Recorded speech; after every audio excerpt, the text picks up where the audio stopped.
This is a Voyager mission control area. This is where we talk to our spacecraft. Ace copies, we have to run it through. Looks good. Copy that, thank you. Tonight we're going to be getting the data back from a magnetometer roll calibration maneuver. And that maneuver actually happened on the Voyager 1 spacecraft more than 16 hours ago, but the data is finally making it back to the Earth. What we're doing is a roll about this high gain antenna. And so if the high gain antenna here is pointed out toward the Earth, we're going to be rolling the spacecraft along that high gain antenna. That roll is done so that we can calibrate the instrument so that when we take data, we know what magnetic field belongs to the sun and what component belongs to the actual spacecraft. Voyager 1 is now 120 times as far from the sun as the Earth is. That means it's 11 billion miles out, and Voyager 2 is 9 billion miles out. They're very near the edge of the bubble the sun creates around itself called the heliosphere.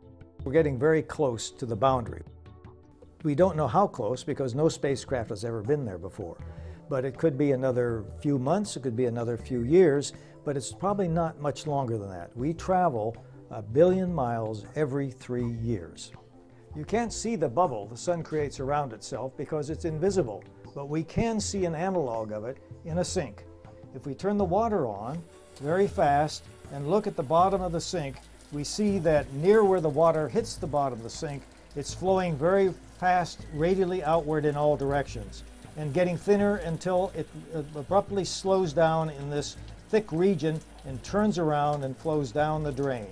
The two Voyager spacecraft are both in this thick region in our heliosphere where the wind has slowed down and is turning to go down the tail of the heliosphere. And eventually, within, we hope in not too many more years, Voyager 1 will leave this thick region and enter interstellar space. It's really remarkable. We have a 20-watt transmitter on the spacecraft transmitting over 11 billion miles away. And so it comes in very slowly. But every bit left that spacecraft over 16 hours ago. Every bit is telling us something new that we haven't known before.